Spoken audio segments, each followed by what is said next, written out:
we're going to go over footage from yesterday's open mat, which had a great turnout and a lot of action. So let's dive in.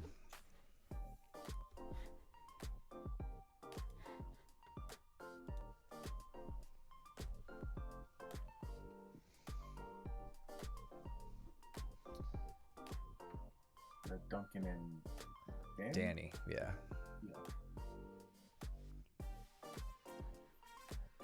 And then Daniel waiting for a dancing partner.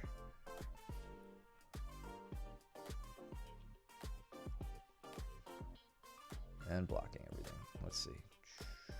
Oh, here we go. So we got Kurt and Max.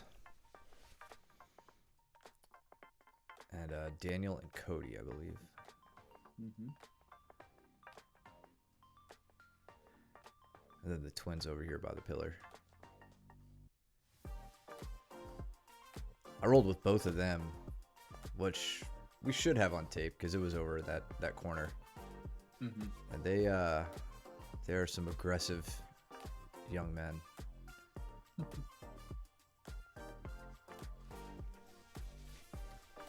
Looks like everybody's just warming up this round. What's up, James? What's up, James? Oh yeah, I did change it to gi, didn't I? My bad. I forgot we're doing no gi. Yeah, I mean, if we could pack the mats on Tuesdays and Thursdays, we'd have more gi footage to go over. Yeah, we were talking about it before the stream. It just didn't have a huge showing for Thursday. Otherwise, we'd be covering gi. It's almost like people prefer no gi. I know. Laundry is just so much better. Yeah, Daniel's ears are ringing somewhere. Speaking of, Daniel was flirting with a little backstep into, or not even a backstep into cross-ashi. He was doing that side control entrance. Yep. Where you normally, most people are going to step this leg over and either walk in, or like, not walk, but like high step into mount. But you can step this leg over right directly into cross-ashi. So he goes there. He would just have to figure for the legs and then start attacking them. And obviously I think he's giving Cody just some looks to play around with, but a good option, often forgotten. Man, we got like 9 groups going. 10 groups. 1, 2, 3, 4, 5, 6, 7, 8, 9. Yeah, James did a good job sweeping to get up on top. James. Bottom left. Right here. Is it back a little ways? Ah, here we go. Yeah, right here. Yeah, he just, off-balanced him. He tried to kind of do a scissor type of a takedown or whatever, a scissor sweep rather, from a half guard, and use that to get a good grip on the ankle and keep Jordan down. Yeah. Yeah, really not letting him set up a decent enough base to work from. Right.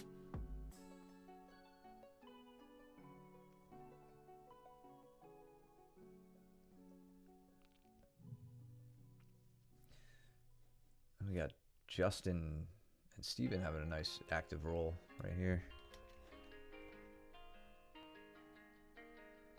Steven and I have a fun roll later that he just about broke my arm in. It was the deepest, most dangerous armbar I think I've ever been in. Who are you training with in the top left?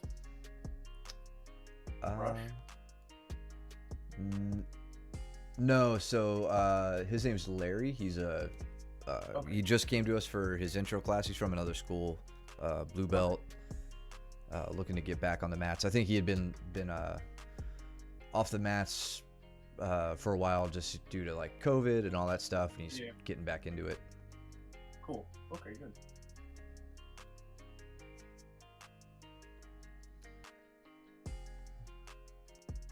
Duncan taking Danny for a spin there. And Justin, I think we went over this move on this day. It was this, I'm pretty sure it was like that double under stack pass. If we didn't go over it on Saturday, we went over it earlier this week.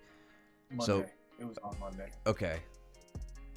So good to see he's hiking Steven's hips up, starting to walk that diagonal line, pressuring heavy onto Steven's legs, keeping his legs pointed away as he settles into side control.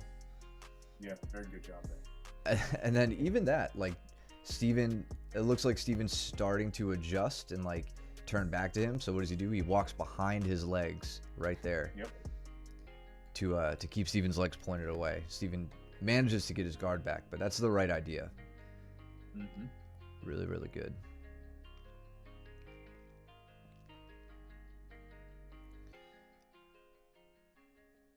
All right, so Max, who I'm pretty sure just followed us, we can see here, Max actually sets himself up into a similar position, well, a similar mechanic to what Justin just forced onto Steven. Max gives it up here. And Max is new, so if you're watching, bud, you can just take note of this. Right now, Kurt has your leg in a spot more beneficial for him than for you. Your leg is extended, so it's going to be more difficult for you to get back to a safe spot. Your muscles stretched out a ways, so it's harder for you to pull it back in. And then watch what Kurt does. He just passes the leg over, just shucks it by, gets nice and heavy on it, and now he's past your guard that quickly, and then right into mount. So you've got your white belt early on. You're gonna have a lot to learn with just guard retention and things like that. That's a good example of giving up something that you didn't think was that big of a deal, and all of a sudden you got a guy on top of you, ready to throw punches or submissions or whatever.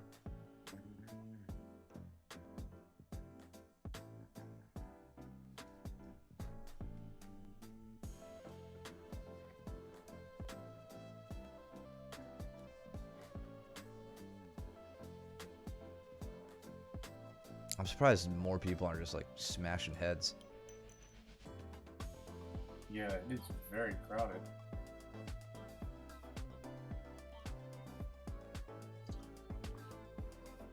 I'm even more upset that I wasn't able to train. Yeah, no, there are 10 groups.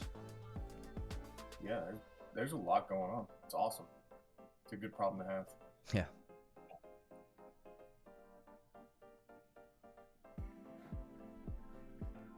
Okay, and Victoria's training with Luke behind the pillar. Okay. Oh, right.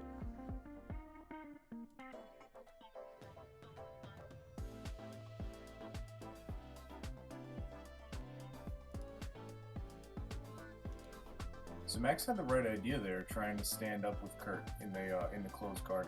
I'm not digging Max reaching behind you in order to split the legs just yet. I would much rather see you do what you were just doing here when Matt rewound it, which is standing up, getting good posture, and then trying to split the legs open. Yeah. When you leave an arm, I'll elaborate. When you put an arm behind you like that, and Kurt has, see how he has your right arm in this scenario. This can allow Kurt to get a good top grip, right, or control over the top part of your body, the upper body, and start throwing up things like triangles, arm bars, really trying to get a head and an arm isolated and starting to attack from there. So I'd really like you to start, again, started with the stand-up, and I think all of us, when we start doing that, it's not as confident as it will come. Just keep giving it some time. Keep trying to stand up. Yeah, and I'm glad to see he's thinking that, just because he was here for closed guard week. So Yep. To see that move is, the seed has been planted. That's good. Exactly. It takes a long time to get used to doing that.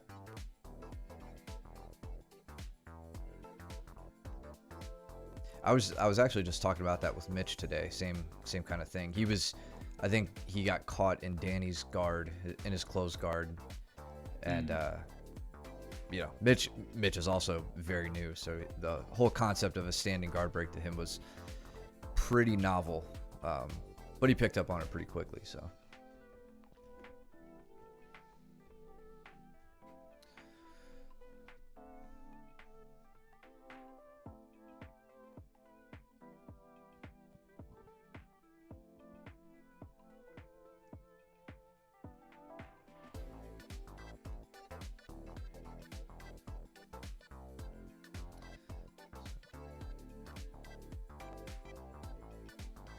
Steven's on a really deep knee bar.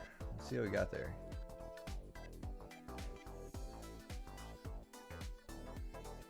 So I assume he sat to guard. I'm looking right here.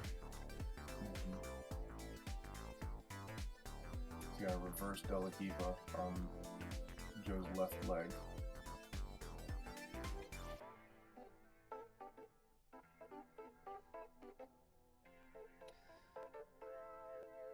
So he's framing him, and yeah, this is where it starts to go wrong for Joe. So that frame he's got on the shoulder is just a few inches away from becoming a cross, like a cross post on the armpit. As soon as Steven can get Joe's hips over top of him, which he does here, right? He starts to pick his hips up, elevates Joe. Now he's 90 degrees on Joe. He doesn't have the leg configuration for a cross ashi, which is often the entrance you see in that position, but he has the legs set up for basically that wouldn't be, I mean, that's almost like a standard, an arimi ashi or whatever, but now he gets to over the knee, his hips pointing into Joe's knee, and controls the heel and gets the knee bar. Yes, solid knee bar. Yeah, that was great, and that was really good control over Joe's hips to get his center of gravity over top, and then take control. Yeah, that's it was hard to tell if that came from you pushing forward or if it came from him pulling his hips up. I think it was a combination of both. But yeah, you were not going to get out of that one.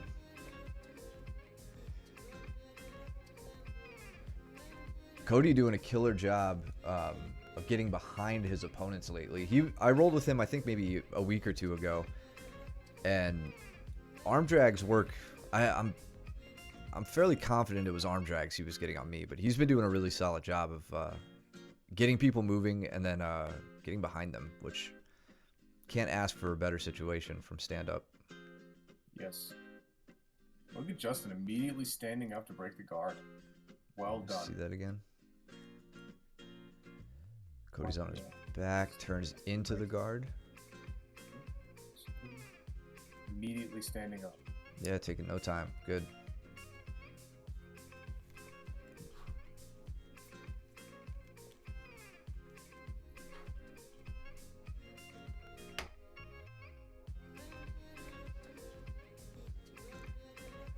Daniel laying on some heavy pressure, James.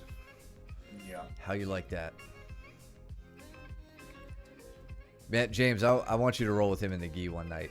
Like it's even so worse. Yeah, it is so different. We did have that from Thursday footage, me training with Daniel and him destroying me. I'll have to watch that. I feel like I haven't done gi in forever, just with training for Naga. Yeah, it was the first time in a while. Nice backstep, James. Very nice backstep. See one more time. Yes, way to recognize that. Yeah, I love that you switched down to the ankle.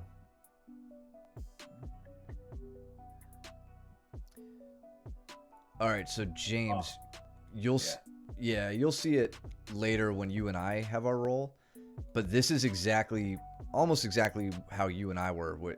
If I was in your place and you were in Daniel's, right here, you can still manage, like, you can get this back. This is what I did to you. I took the heel towards the butt, and then worked to recapture the knee. Whereas I'm pretty sure Daniel kind of already has his knee free. Maybe not, but yeah, that wasn't a spot you necessarily have to like escape from. You have to get comfortable continuing to roll in those positions. Yep. Yeah.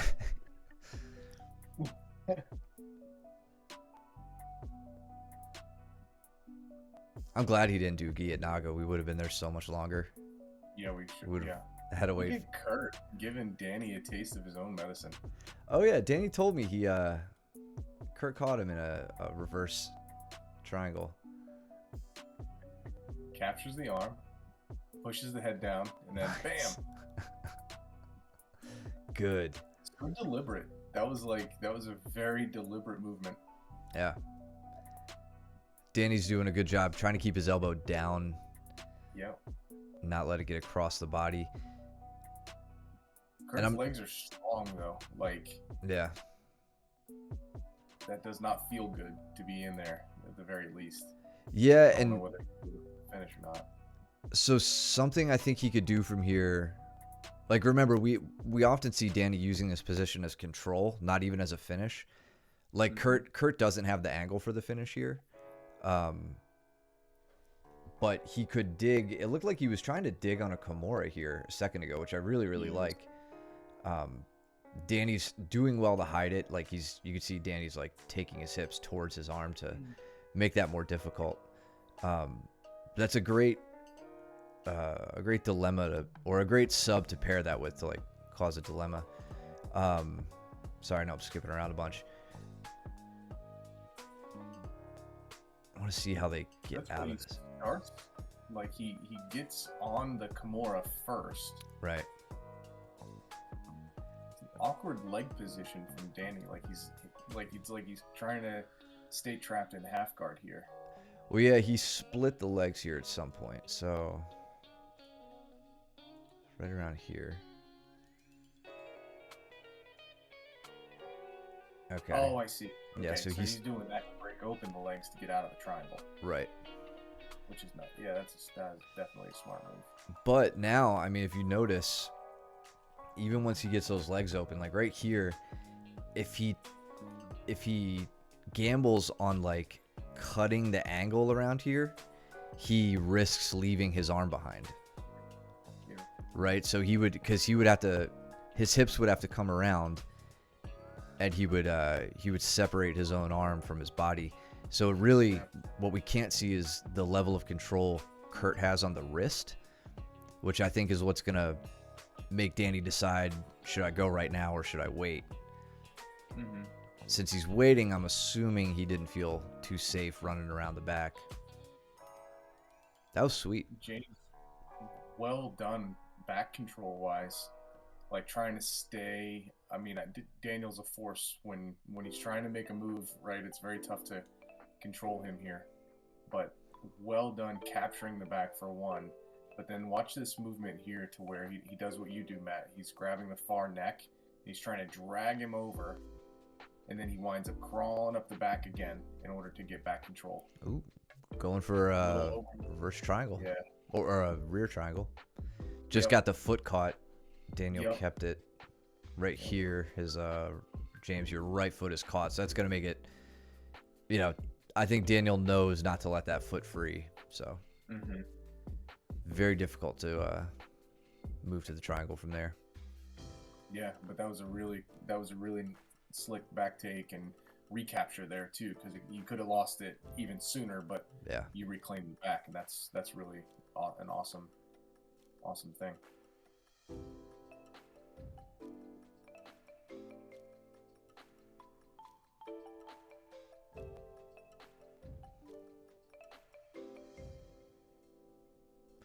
So Danny opts to switch to a toe hold from the arm bar. So he comes around here. Let's see. And dives for the arm. Okay, so he got up from side control. Yep. Steps over into a mount.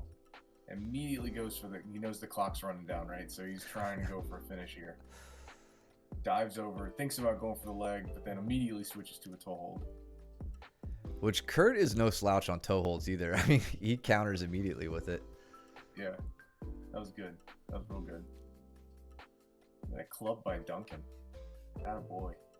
That's right. Was that on Steven? Good. Yeah.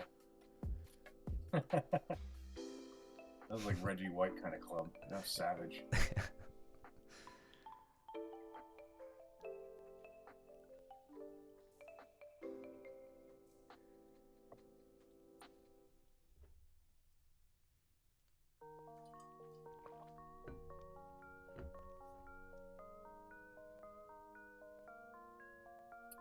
Joe and Justin. And Cody and Danny? Is it Danny? I believe so, yeah. Man, what a good showing. Josh and Daniel.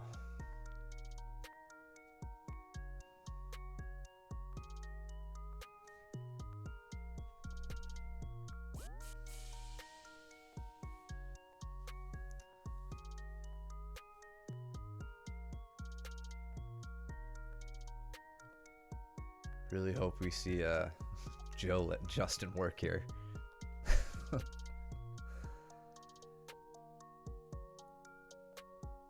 Nice. Good shoulder crunch sweep.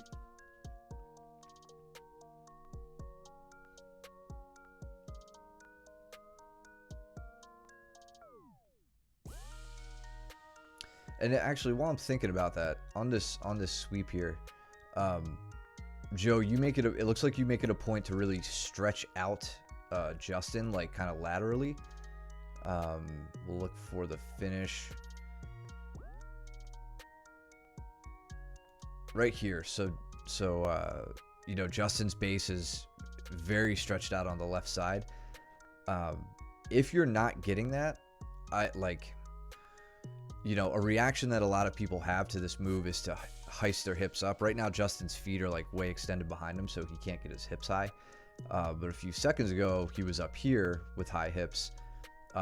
You can just as easily get the move here. You're gonna have to open your guard and put, you know, since I'm going to assume you're going in this direction, that's what you were thinking the whole time. You would put this foot on his thigh, and then your left foot as a hook, and you would just work to like elevate from there. So if you just feel like you can't get their arm and leg fully extended, that's not the end of the world for that sweep. Like you can fish a hook in on the other side, kick them over, as well as other variations that we can go over later. Yeah, and I mean, believe it or not, the shoulder crunch sweep actually, maybe I'm hesitant to say. I'll clarify by saying that it works best for me. Not that it just works best, but it works best for me with butterfly or of an open guard, because I'm able to put my feet inside and start to extend them away from me. So you can also think about opening up your guard to give a little bit more extension, and then you know you have the hooks in order to start carrying them over too. But I do know that you're putting a lot of emphasis on close guard right now, rightfully so. Justin doing a great job getting his arm back to a safe spot, working himself out of the arm triangle. Yeah, that's really nice. And then Joe working the smother.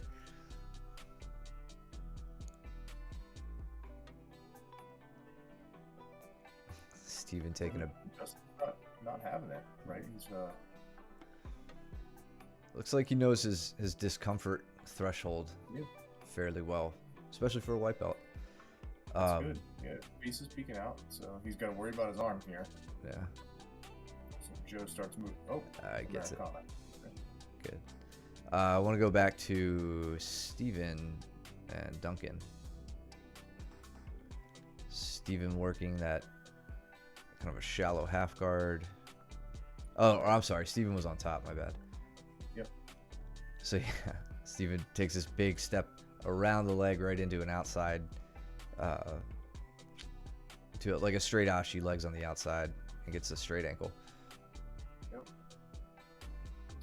I think that was a smart move too. Like, Duncan's already down on his hip, so it's not like he didn't have to worry about having the outside Ashi with a standing opponent. Mm-hmm. And yeah, so I think it was a smart move for him to do that.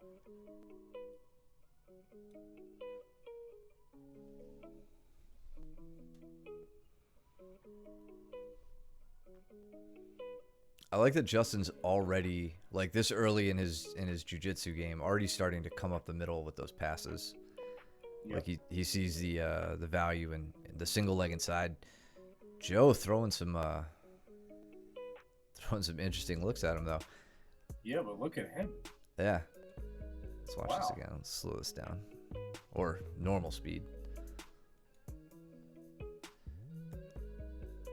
Like the Joe's getting inverted here.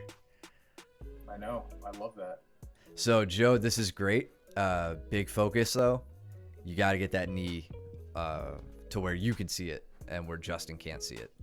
But that's the right idea. So right here, if you had that knee captured, he'd be in a hell of a lot more trouble. But this is great. Justin's got good balance. And then, yeah, man, hell yeah, smashing into it and then coming right around the guard. It looked like Joe rolled him there at the end.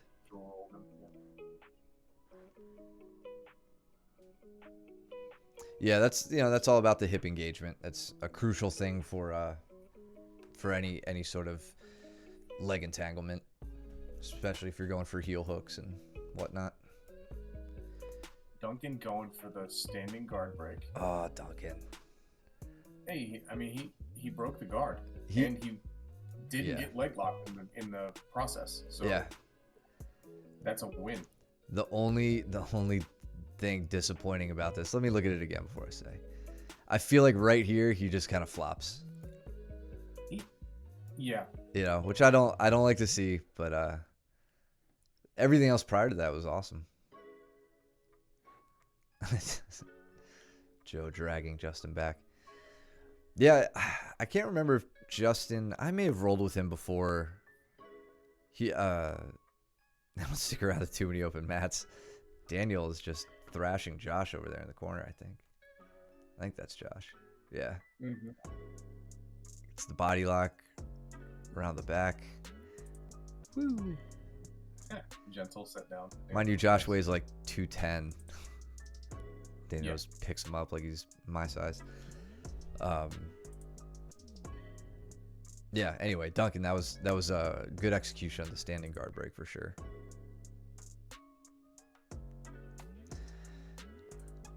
So it looks like Justin is going to get a random lesson here in tightening up on a straight ankle.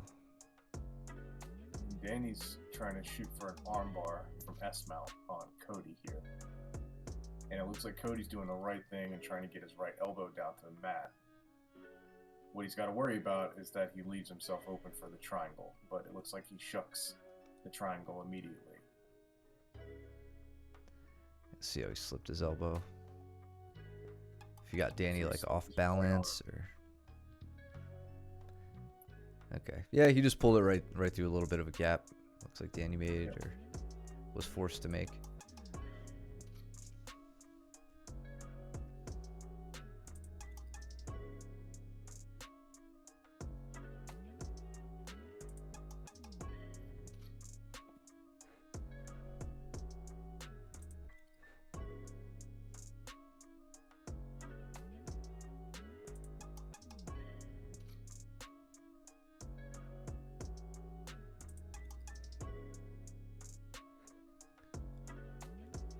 Justin and Joe here. Joe sits.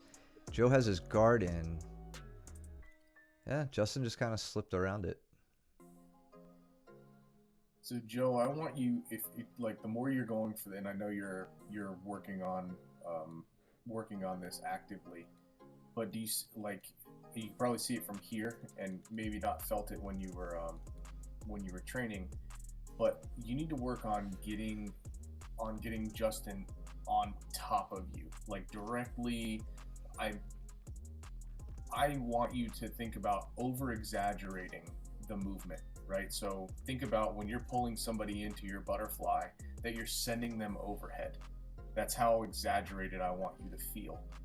I don't care what grip you're using, whether it's a double unders grip, whether it's an over under, whether you have this collar tie and a tricep grip. I don't care what grip you're using, but that grip has to be shucking somebody over top of you as you're rolling back onto a hip. Um, and I think you'll feel, that's all I'll say for now, just because it's the feeling that I want you to get used to. And the reason when it clicked, and I know Jameson, it'll ring true for him, was watching Matt train with Gary Tonin. So that was the one time that the Sumigashi butterfly techniques really started to ring for me, was watching how over exaggerated Gary Tonin would throw Jameson over top in order to start launching. And then when he did it to me, like I would then train with him and then he would do it to me. I'm like, how the hell is this guy doing it? Yeah. It was just a very profound moment that I started to learn how to use my butterfly hooks effectively. Yeah, that was when I first realized, like, you should get people's hips over your hips and you could make stuff happen. It's like, oh yeah, I've been told this before and I never even thought about doing it to the level he's doing it. And man, like, so we'll talk until we're blue in the face, and we'll say get your hips, their hips over your hips, right? We use that language. By hips over your hips, I mean I want their weight, their hips, anywhere from my hips to my head is kind of where I'm thinking. If I get their hips anywhere in that part of my body, then I know that I'm good. But if it's anywhere south of my hips, that's no good. Yeah. Yeah, and once you get there, then you get to focus on the fun stuff, like either cutting your angle, disrupting their base, taking one or two or three of their limbs off the mat, or all of them. Yep. That's where all the fun stuff opens up.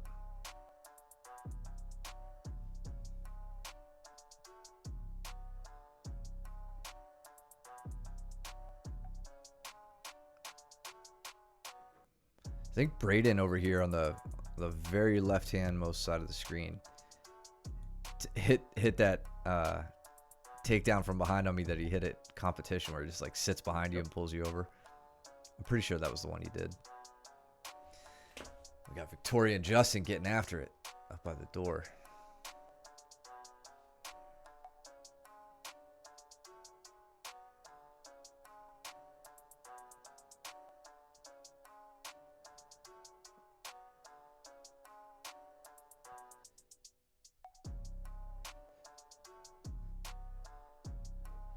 So I like, obviously Luke is letting Josh work right now, not smashing him the way he would do us.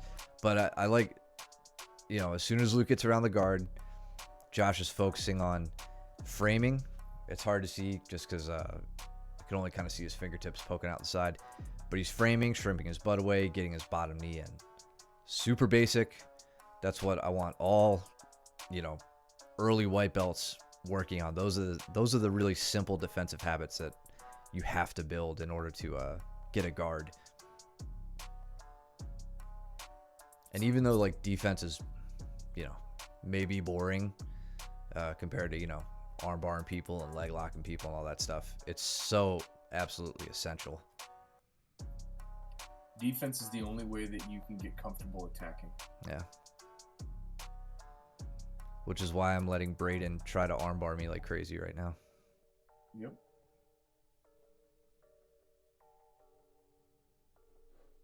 Little lat drop from Luke there.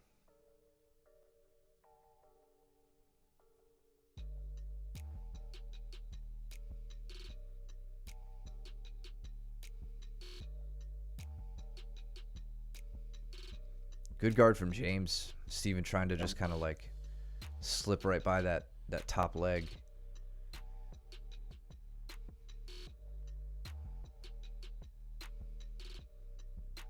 Right, just trying to like knee cut past, switches his hips.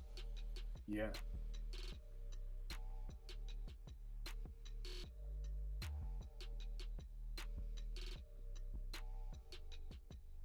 Very nice. James. Good timing on that. I think Steven was trying to dive for a leg, and you took him over with that shoulder. Like, yeah, I don't know, the shoulder pressure on that, on his left side. That was good. That's what I thought. That was a really nice false reap cross ashi entrance that you tried there.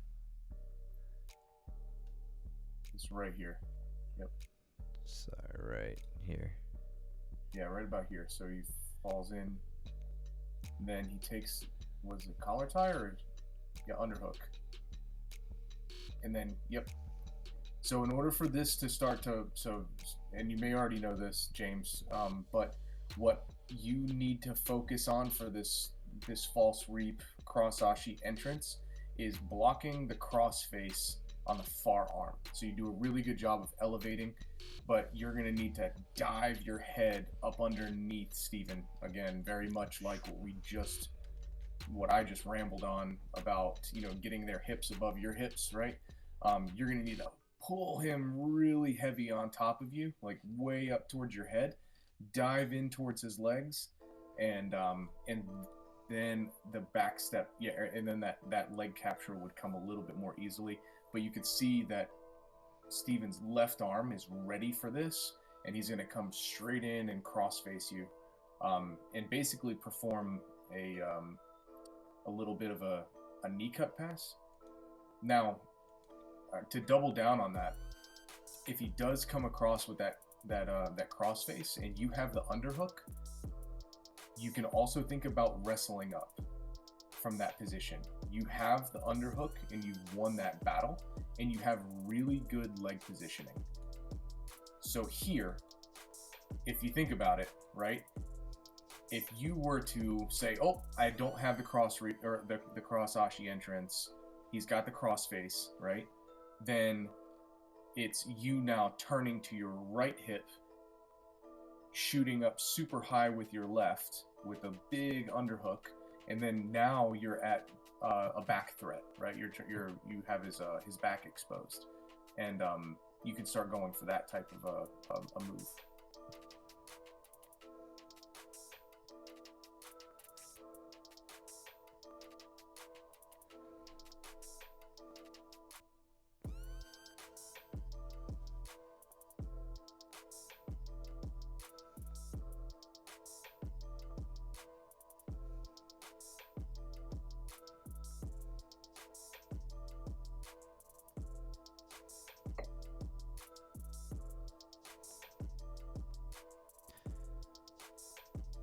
So with Josh here, we can kind of see what happens when extending our frames goes wrong. So if you watch Luke hops up into knee on belly, and Josh is framing the hips, which, we told him do that when someone's mounted you instead of pushing away, bench pressing them away. Of course, when it comes to knee on belly, you're going to have to change your strategy a bit, because now those arms are extended. Look at the distance from your elbow to your hip or your ribs. That's the makings of an isolated arm. If it's not under an immediate submission threat, it is in threat of having a lot of leverage used against it. So watch Luke as he comes back down. He is underneath, like Josh's arm is maybe like right here right now. Luke has the ability, or there we go, that's what I'm looking for. Luke is getting to the point where he's getting beneath Josh's arms and can use his hips and body to further isolate the arm. So now those frames that you just had a second ago are becoming a bit more of a liability. Here it looks like you've gotten them safe-ish, again, like you got your elbows back, but like Luke, Cole is also really good at it. All of a sudden those nice tight arms you have here all of a sudden start sneaking up, and a little bit of space between the elbow and the ribs, and your arm's up here and you're screwed. And you might be able to do that once, twice, a few times in the round, right? But you got to think, you got to fight that off for anywhere between 4 and 6 minutes. Yeah. That's a long time for you to be able to move that much weight. Yeah. So, yeah, agreed. What's What's up, up, Cody? Cody? How you doing, man? You had some really solid back taking earlier from standing. We were commending you on how good you've been doing that lately. Yeah. You said that you and him train later, right? Uh, I don't think. No, I was referencing some matches we had like I think a few weeks ago. Okay. Cody, were you like focusing on arm bars recently or something? I feel like you were looking for the back from standing a lot more and being successful in getting there.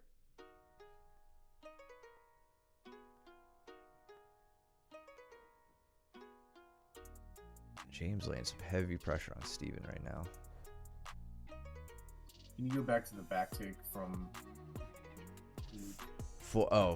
Luke and Josh.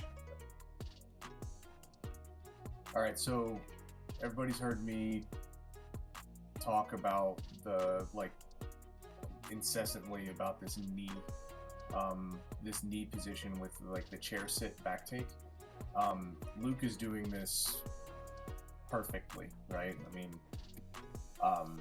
he's got this gift wrap position, and he doesn't just sit, like with his left knee. He doesn't just like, go up towards the scapula or something like that, or even to the shoulder line. Like his left knee is shooting up basically as high as he would be able to do that, with the his right leg pinching really hard on Josh's stomach here, right? Like down by the hip line.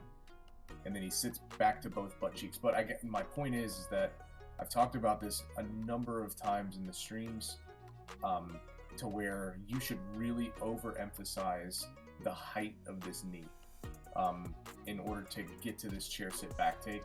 And then when he does actually secure it, look at the angle that he's able to pull Josh into. Like the spines are going to be completely aligned here shortly.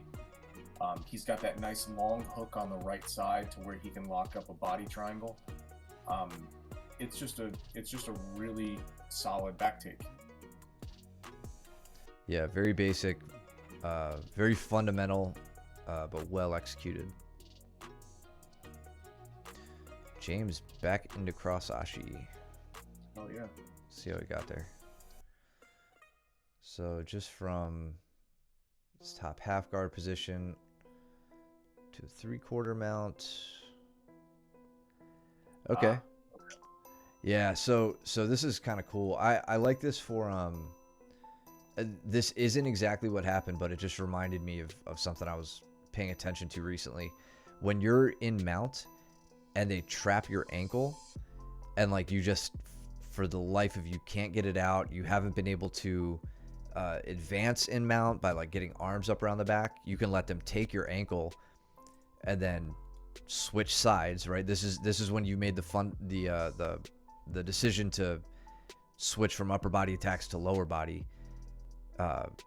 When you get that knee, or when you let them take the ankle, you switch the knee to the other side and hit the back step entrance into cross ashi, just like James did here. So from this, it was from top half guard. What happened? That was a sick entry. What even happened?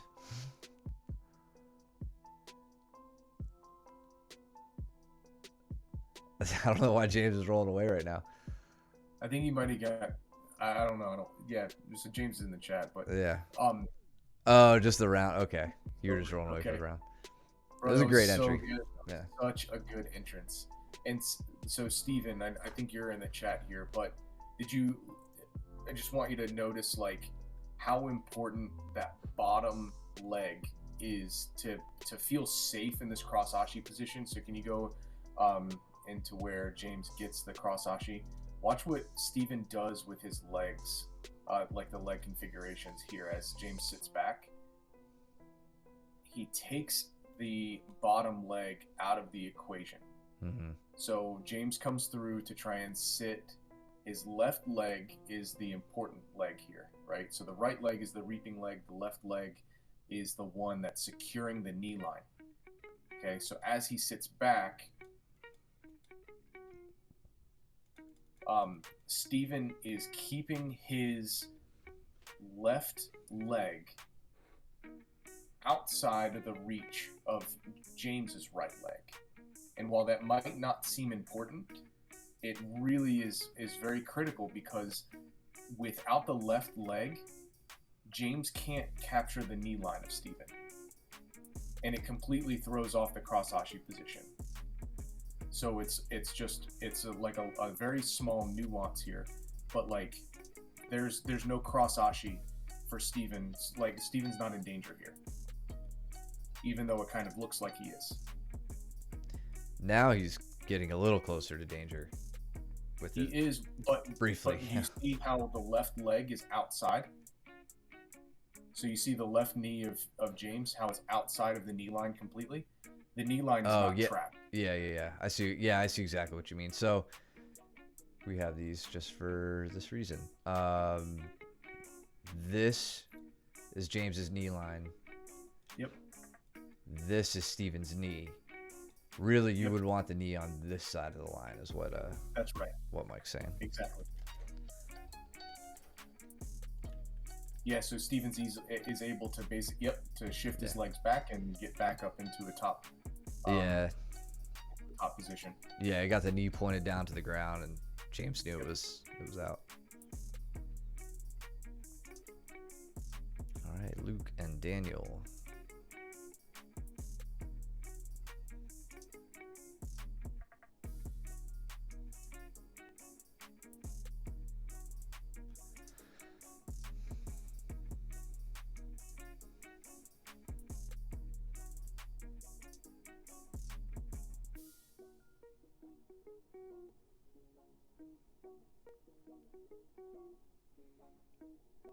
Daniel almost in on a single, but Luke ready for it. Took that again. Daniel's quick shot, but Luke gets the head under control. Yeah, he left the head on the outside, but he's moving the head into the middle of the body. Which is a really good tactic to get rid of the guillotine pressure. Yeah, you're not going to guillotine somebody. Like, there's a 10-finger guillotine here, but it's I feel like those are fairly easy to escape or shut down. The real traditional guillotine with the head on the outside of the body is far more dangerous. So Daniel's avoiding that by bringing his head into the center line and making it difficult for Luke to get to a higher percentage finish. Not for a lack of effort. We can see Luke's really trying to like dig in on this.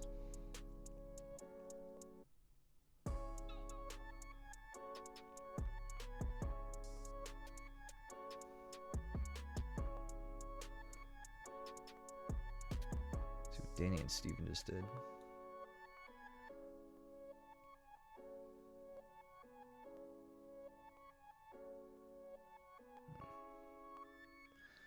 Steven just doing a lot to keep that bottom knee in, and then able to reverse, take the back position because Danny's arms got on the same side of Steven's body.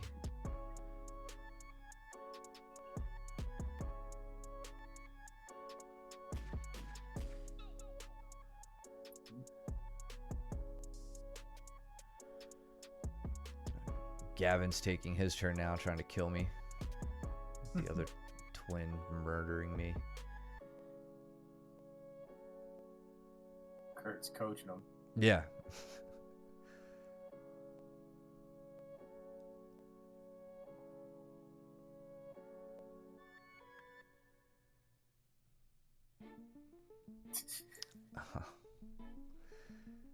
Danny and Steven are having a great scramble here. So Danny just about, I feel like Danny was thinking about cutting the corner here. Like he's got Steven's bottom leg pinned.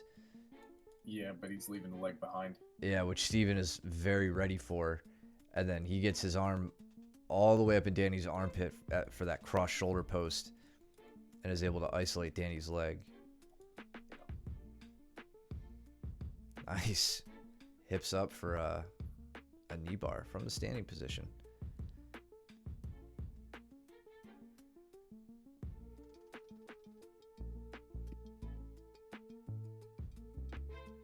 Danny going right back to that spot. I think trying to work through it. Yeah. It's the best way to do it. Joe stretching that hip out. How are your hips feeling, Joe?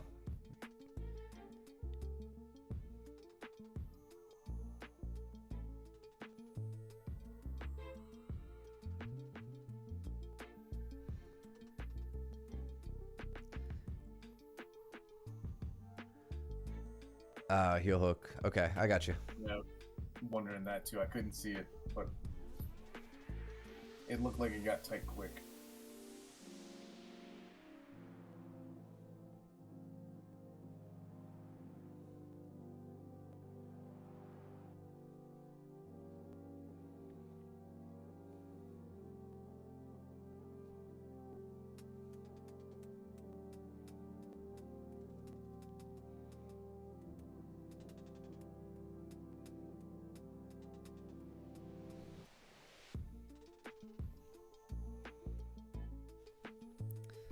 Did Luke? I think they reset for something. Yeah, they've been off the screen most of the time. Sorry, I just missed everything. There we go.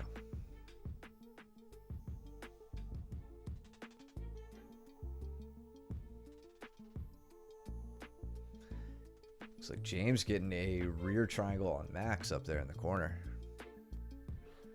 Let's look at that.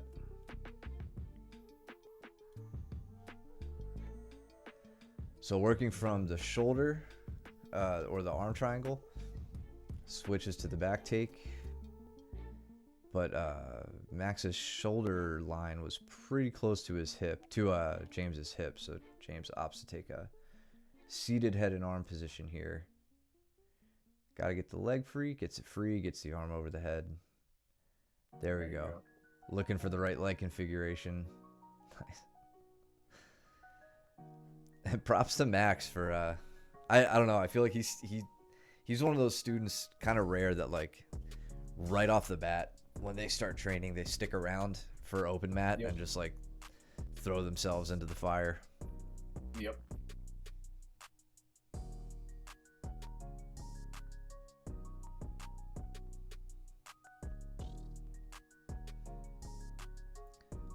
Danny was looking for his reverse triangle. Yeah, he keeps coming back too, man. Like, what was that? He taps. James just said that he's a tough kid.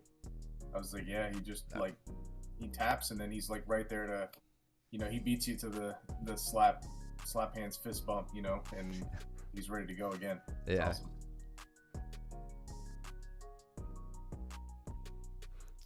So Luke is on. He was on Daniel's back there for a second. I missed this. So Daniel was on Luke's back. I bet Luke slips his head here. Oh, you know what? Daniel was trying that back retention move. Yep. The reason it didn't work is I think he's a little loose. I think his arms are a little loose around the head and neck. Not to mention, you know, Luke is going to make that retention strategy pretty difficult. You're going to have to stay really tight. It's hard to tell from this angle. His elbows might be a little away from the body, giving Luke some wiggle room here. But you see he starts walking to north-south to try to get to his knees, curl up Luke, and recapture guard, but Luke just breaks the grip. Almost like he goes in for a Darce. That's what I thought. Yeah. Daniel biding his time here in turtle position. That Maki Komi roll that he does, like he's just like, nope, I'm not gonna give it. Yeah, and the reason it didn't work, Luke had that left hook in. Yeah, but the bottom hook stays out. Yeah. I mean, yes. Yeah.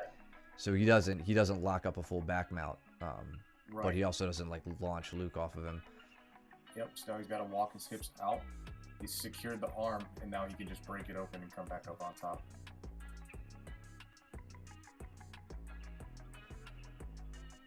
Nice. Damn, Steven was in on a pretty sick reversal here. So these two have been going at it.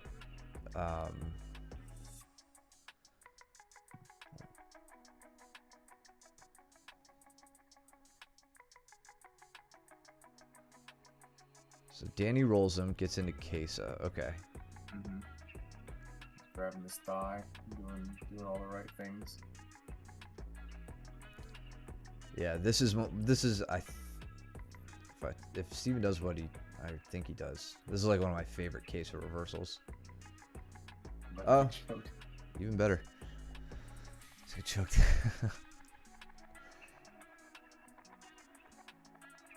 Was that because he had your arm? Is that it? Was that the reason? Looked like a little camel clutch situation. Yeah, yeah, but look what happens when he gets turned back. Like when Steven gets the reversal. And I can't tell whether Steven's talking about right here with the camel clutch. Okay, it was at the very end. So then he circles back up on top, but Danny still has this head and arm. Yeah, it's pretty deep.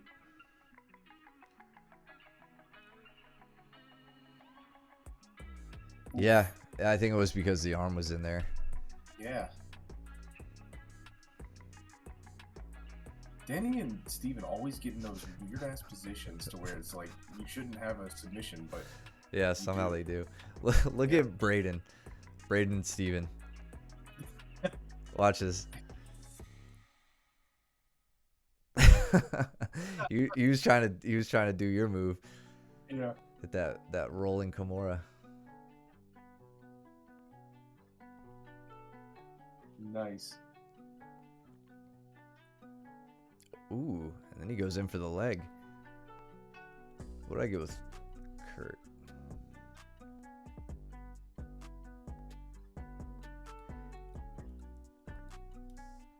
So here, that's trying to work my overtie.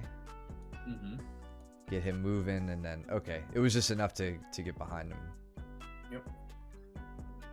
Dude, look at Braden. Look at him go. It's He's awesome. got the heel hook, like he had the heel hook grip and everything. Yeah.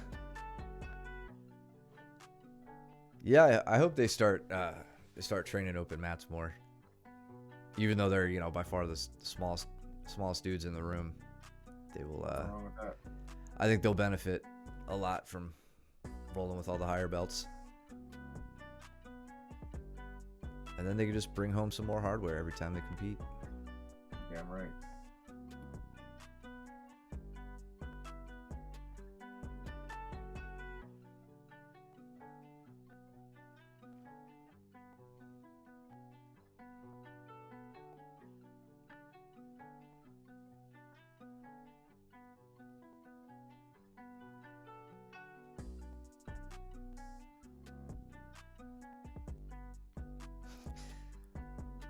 Justin and Victoria like slap fighting right now.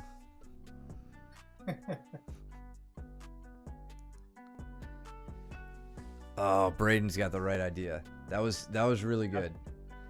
So he gets to a better, like a more athletic position here from his knees. What I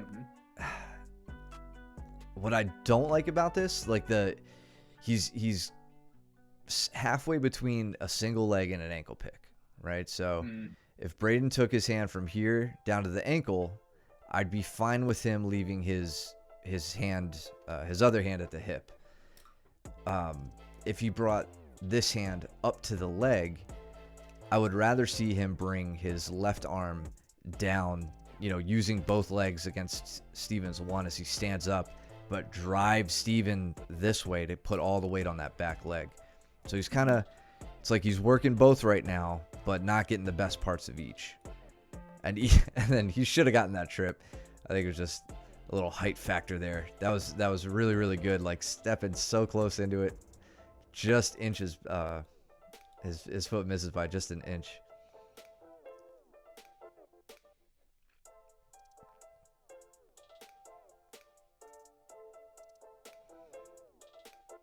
Kurt's doing a really good job. What was that? Is this you and Kurt? Yeah. He was shutting down my my Kimura attempts, and then initially shutting down that triangle setup. But I caught his arm open enough to try to set up the Yoko Senkaku, the side triangle, which he still ends up fending off. He's got he's got his arm deep, or his left arm like hidden inside the thigh, so it's hard for me to Kimura. And he had enough of his arm trapped in here that he was like impeding the pressure of the triangle, so decided to come back up and not burn my legs out. I'm pretty sure my feet were like cramping. I was trying to finish that.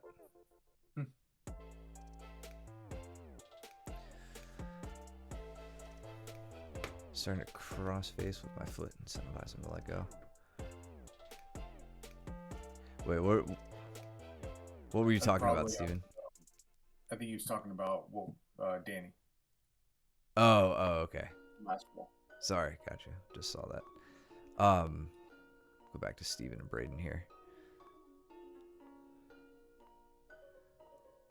Braden could have sat in on a knee bar.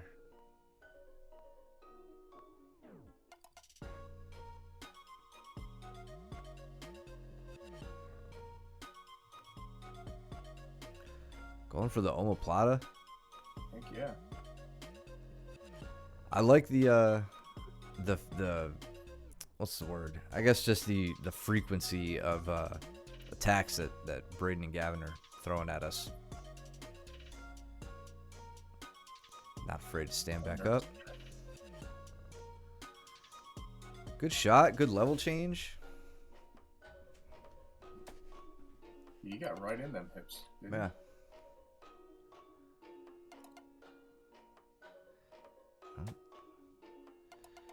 A little bit of danger here.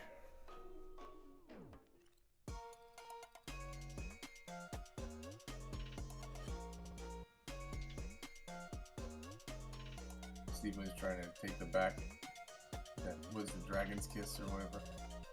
Yeah, Kiss of the Dragon. The dragon. Which I'll never enjoy the name of that move. I think it's so stupid. And yeah. I don't know of another name. Yeah.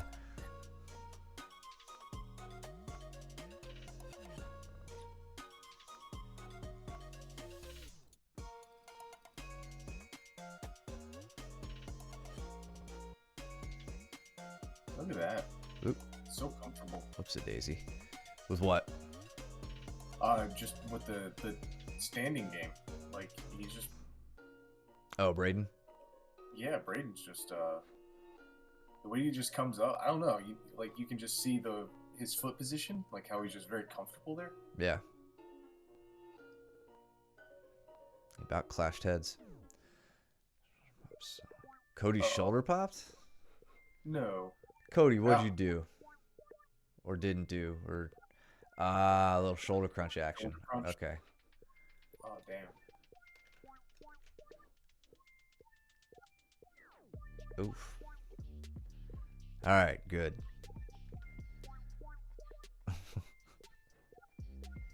Was it like knuckle crack kind of pop, or was it like we'll see if that hurts in the morning kind of pop, or... Yeah. I assume I'm gonna take your word on it that you're good, so. Yeah. Kimura before that. Oh, Kimura before that. Oh. Wait a minute, so. Ah. A little high, yeah.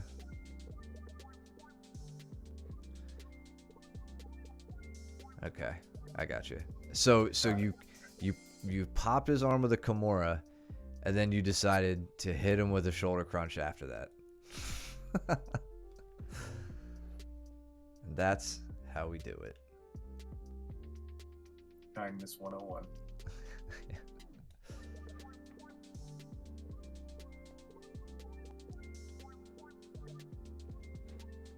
Yeah, so Kurt rolled that into a straight ankle, I believe. Yeah.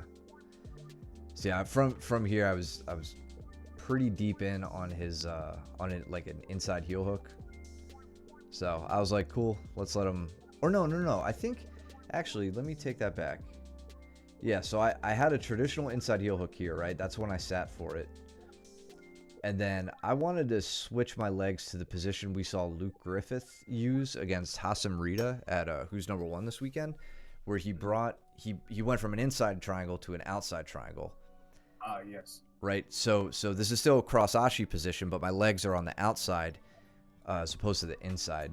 I just wanted to kind of get a feel for it. I think what I'm deviating from that Luke did was, I believe Luke was much more on his right side, like on his, the bottom side in contact with the ground, whereas I'm kind of halfway on my side to my back. But yeah, and then Kurt said, "Let me see if I can take advantage of this," which he did. Gets his shoulder down, really nice, deep straight ankle. Yep. Straight ankles are very tight. Yeah, Joe is ruthless. Yeah, good. If you're all good, no one's hurt. It's all we care about. Yep.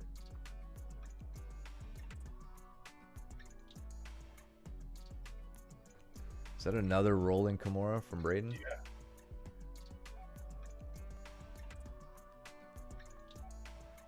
Telegraphing it there a little bit. Yeah.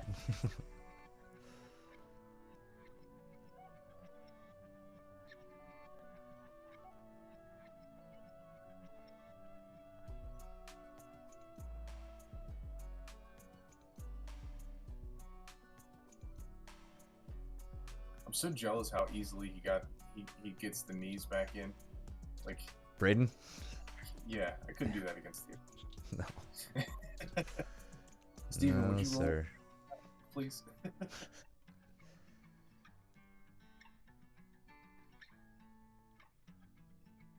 Yeah, y'all make jokes about how, like, I finally have training partners my size, but then you don't treat me like that. You guys just treat me like I'm Luke.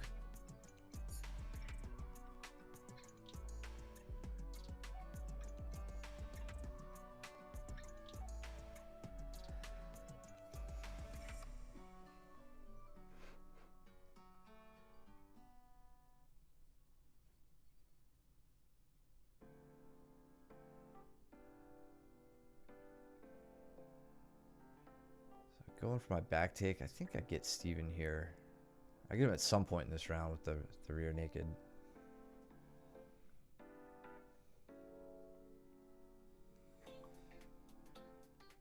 And I don't know if Braden and Gavin will watch this. I don't know if they watch the Twitch channel, but I was telling them earlier when I was rolling with them, when someone is turtled up, I don't want you guys leading with your feet to try to get underneath your opponent. I want you leading with your knee to get under your opponent's hips. And you'll see here, let me try to pause it at the right time. You can see my knee is what's penetrated in underneath Steven. It's not my foot. I'm not trying to like jam my foot in there. It's much easier to insert the knee than the foot. From there, I hit my power half Nelson up top or whatever I decide to use to try to break them down to a hip over the knee that I have inserted. And then Steven took a page out of my book there, and as he started rolling, he just shot his hips and legs up as high as he could to prevent my hook from going in. But that's typically how it's going to look when you take the back against somebody who's turtled up. And then there, this is what Daniel would have done if he was able to retain that if he was able to execute that back retention strategy we were talking about earlier, where he started walking around to like that north-south-ish position on Coach Luke. Once you get behind them, you sit them up like this. You can stand up. I was trying to trap Steven's right arm here. I don't think I got it though. But that's how I got my initial hook in. I fight for my second hook, and then from there it's onto the hand fight battle.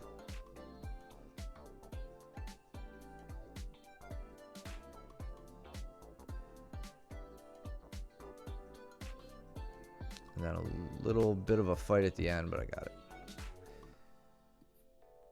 But he gets me back. So you got in for the strangle, like for the strangle arm deep. Yeah. Like you've been working on here lately. See, is that Duncan or It's who's Josh above and- us? What's that? Josh and Joe, right above No, Josh- Steven and I thought Duncan had headgear on. He may have left you're already. right. No, maybe it is. Yeah, it looks like Joe's Okay. working his shoulder crunch that day. I can't see.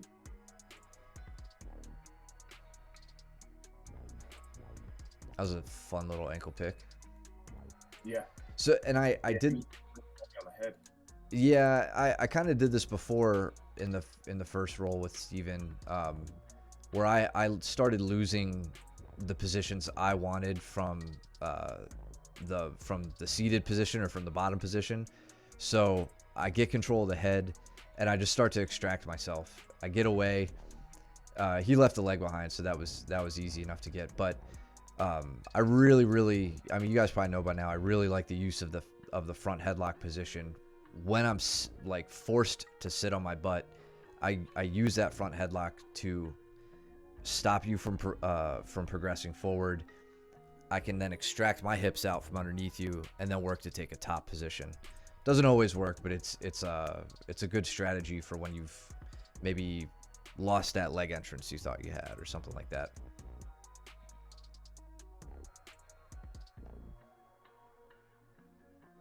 Solid attempt to take the back.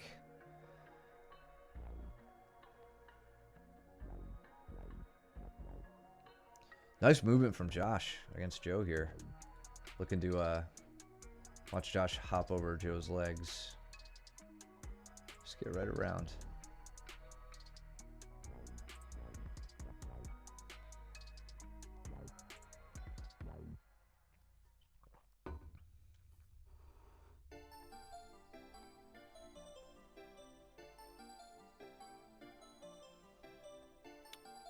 Nice, Joe.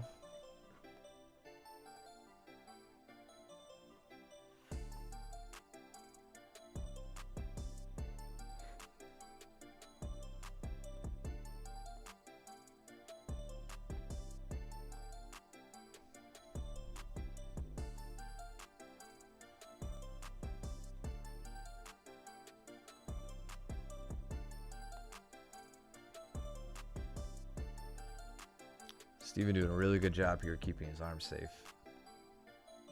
I think I was trying to roll for that, I think they call it like a reverse omoplata. It's like that Kimura with the legs. It's just really bad. But he wouldn't like grab my ankle and like he wouldn't hook my ankle like I was trying to get to.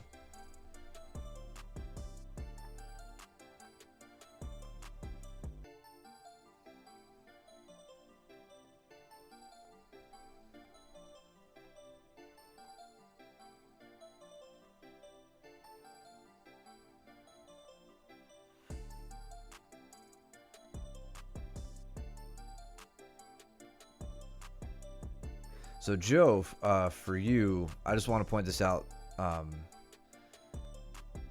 This move that I did with Steven, just because it's shoulder crunch related. So I think we talked about this after the competition when you came in. I was working that shoulder crunch, but Steven stacks me. He gets his head over mine, taking away or minimizing my opportunity to finish the shoulder crunch sweep itself. But now I notice that his elbow is away from his body, his right elbow, so I have a path towards the back. As I slip my head out, both of his arms end up on the same side of my body, or across my center line. So now I know that I have an option to take him in this direction if I was to execute it well, which I don't. But I went from a failed shoulder crunch to an attempted back take to an attempted sweep. And then Steven manages to power his arm through and get his base back. I tried to climb up the other side, but Steven just got his posture back. But those are the kind of things you can start to chain together with with that shoulder crunch even when it doesn't work for you. And yeah, I agree, man. Josh is gonna be a force once he gets some go-to moves under his belt. It's gonna be really annoying. We're gonna have another guy just trying to rip our arms off.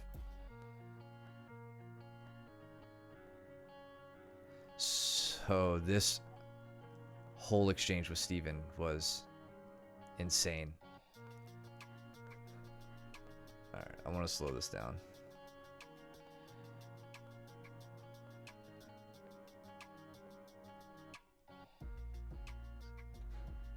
So Steven takes this. He's got a shoulder crunch on me now. Switches to like that Choi bar entrance. I wanted to get my hips underneath me, or I'm sorry, my knees underneath me here, and ended up flopping over. So I'm immediately, my hand is in a lot of, or my arm's in a lot of danger. I'm looking for the best position to like rotate my hand to keep my arm safe. That's what buys me a little bit of time here. I start to defend the cross-facing leg from Steven. Immediately, I'm trying to like not let him set it in, but as soon as he does, I'm keeping it away to give my shoulders some mobility. Start going towards him, and then quickly try to get back up. And then he managed to get hand control right here, as well as this like. Oh, that, you know, Steven, you said you had that like triangle over my arm. Yep. That's interesting, because that wasn't the configuration I thought you were talking about. This is different, and I don't think I've seen this. Right? I mean, because like the shoulder senkaku that we've seen like Gordon use with what was that? It would be switched for Gordon, right? His right leg would be... Everything is on the same side as the arm that's being attacked. Whereas now, right. Steven's fulcrum leg, you know, in this case, his left, or his left leg is like across my shoulder line. His right leg is triangling on the cross side of my body. This is interesting. I kind of want you to put me there again and see if we can like fight out of this or what. The way that I see it is that it's very similar to just a standard juji, like a standard arm lock. Yeah. It's just it's essentially a 3/4 juji that I've turned into. It is. Yeah. That's exactly right. That makes sense. Okay. Josh talking about being coached. Oh, coaching through the triangle. Oh, you guys are going over the triangle right now. I got you. Yeah, that was a crazy good armbar. And like my arm has never been closer to breaking.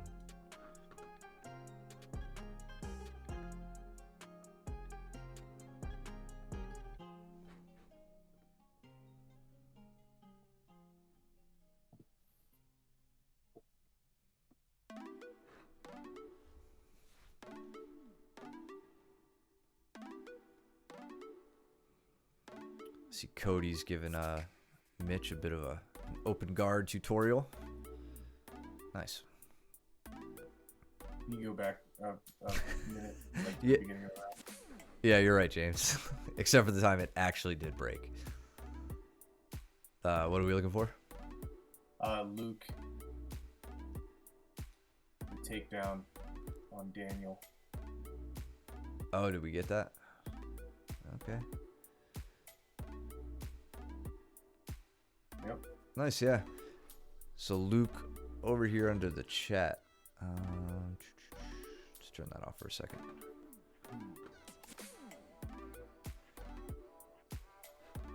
So Luke sets up this single leg. So he's starting from a collar tie. Daniel's working an over tie and this cross wrist, kind of almost setting up to it's like a Russian tie with the over tie. Luke shoots in, but gets far enough under Daniel's hips here. It sucks because he's getting sprawled on. Daniel's a big guy, so he's gonna have to like navigate out of this, which he does by capturing Daniel's left knee and keeping it like, I mean, he's like pinning that to his shoulder as he starts to cut the angle and finish the takedown. Yep.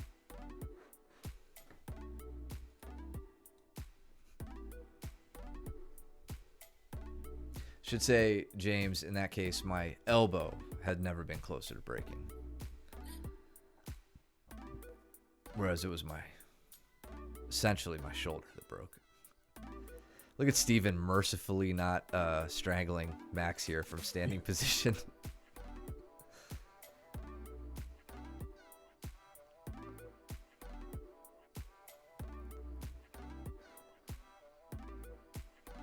Danny was showing me how he climbed up Caleb and managed to get I guess a Tomonagi kind of takedown on him. Nice. In response to Caleb's overhook, like lateral drop that he loves. Gotcha. Okay. That makes sense.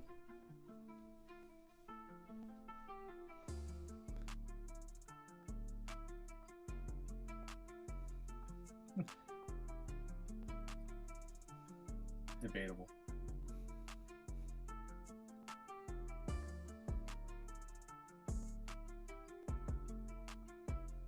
Trying real hard to get the triangle on Danny here. Got it. I think that was just it was a matter of getting his arm up over his head at that point.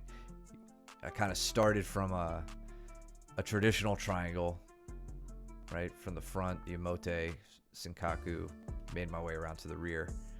And then once I was able to reach down and pull his arm up, I get the tap.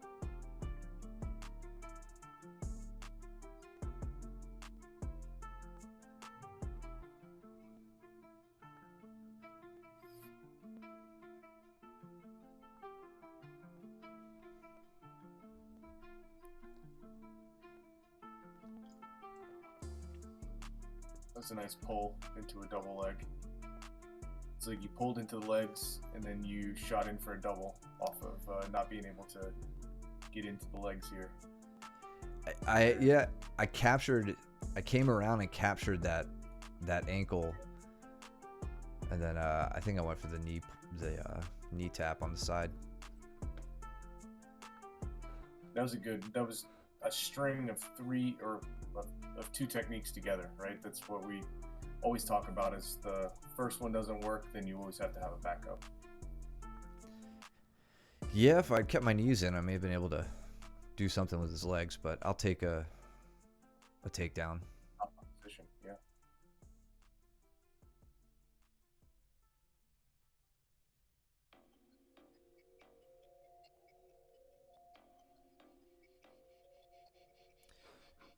So Gavin and Braden have a really nice little dogfight going on. See how they got there. Gavin over here on the very side, I think underneath the chat again. So Gavin from north-south works to this Kimura. It's like he's been studying your game. Yeah, right. And then walks him over into the dorsal. Big heavy trap on the head.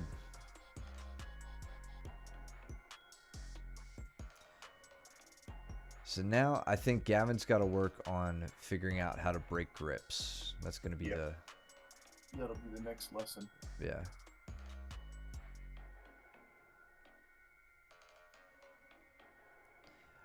I like his intentions, though. He's trying to use the legs to control here. What he's not doing is using the legs to extract the arm.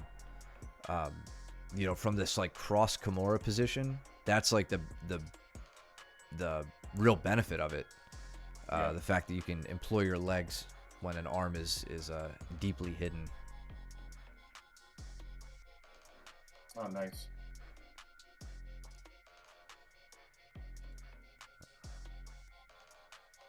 So they came up and just fighting from turtle. I think I get a Uchimata on Danny here, but I had to really fight for it.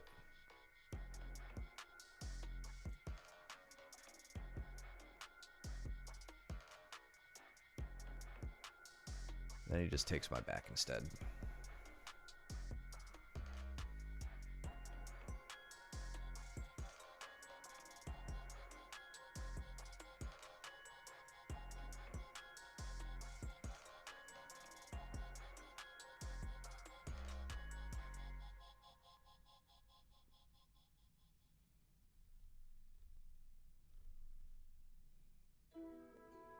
That's a nice armbar, Gavin. Yeah. He's taking the time to adjust. I want to see that elbow pinned to his chest the whole time, though.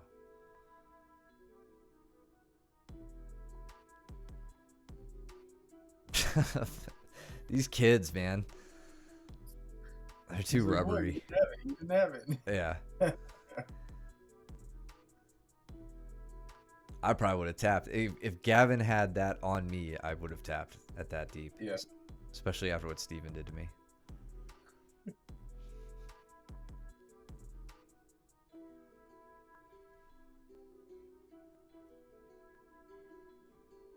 That's the round. All right, final round.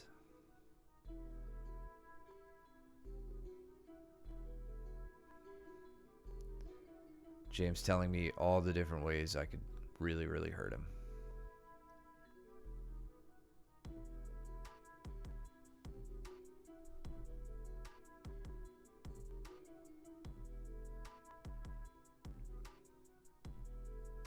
Cody, I appreciate you taking the time with Mitch down here in the corner. Giving him some open guard pointers.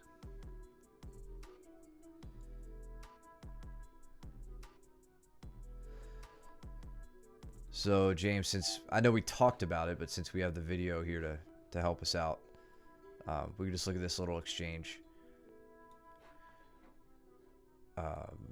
So here I hit the back step, I gather your secondary leg, and I really, really focus on capturing your primary leg as much as I possibly can. Starting to lose the knee here through that turn. Right there, I've lost the knee.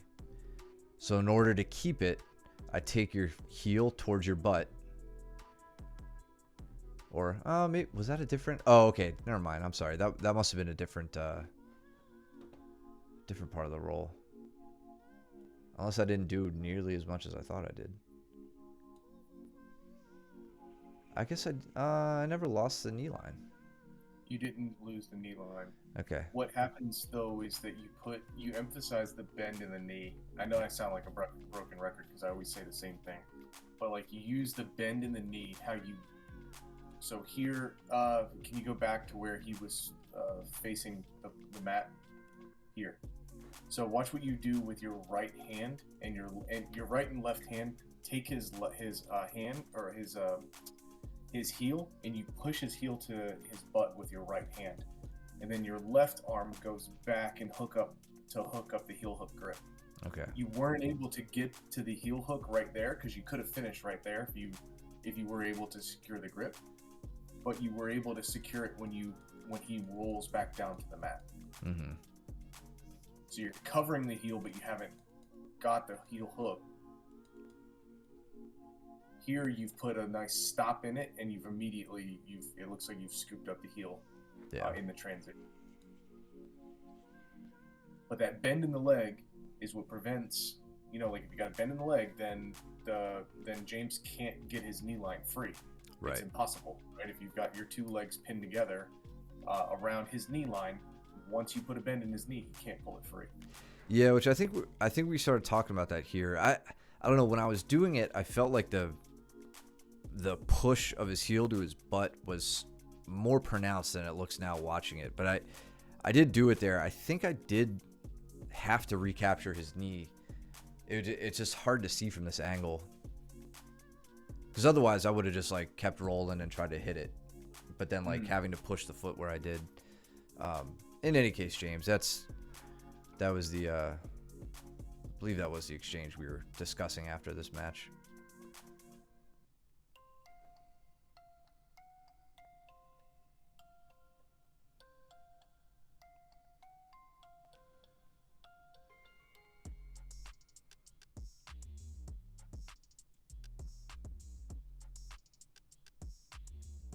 Good little kip.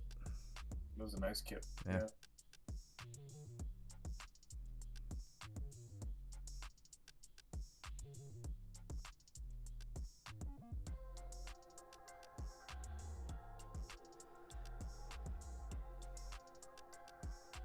Doing all I can to try to control the arms before I sit to that back take.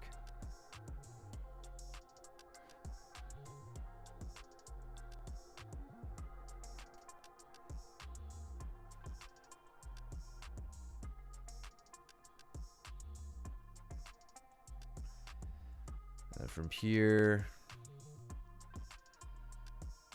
I don't think I got this. Yeah, James like kind of squares up on me, centers up, makes it a lot more difficult for me to start controlling the arms.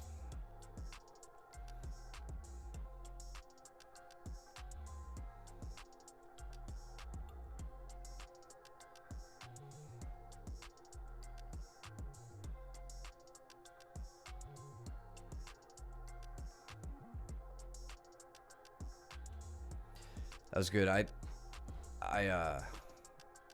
thought at first like he was hesitating to stand up, but I think he was trying to like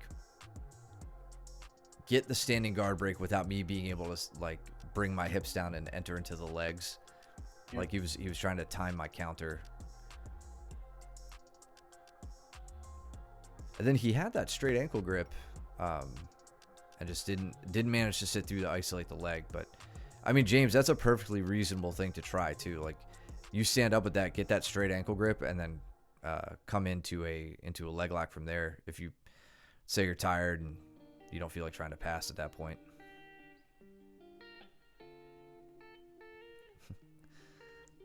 Kicks me in the face.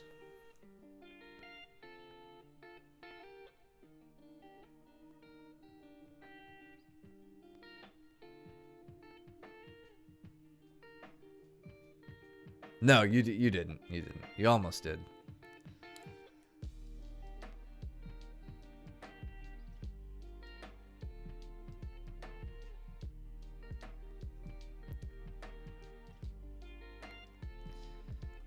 So he's got my wrist isolated, putting me into the threat of a Kimura there. I'm just taking my knee as close to it as I can so that he can't really work on the other grip that he needs to actually set up the Kimura. You set up the crossface instead. Yeah. And then now just I get to mount, do some classic spider walking the arm up.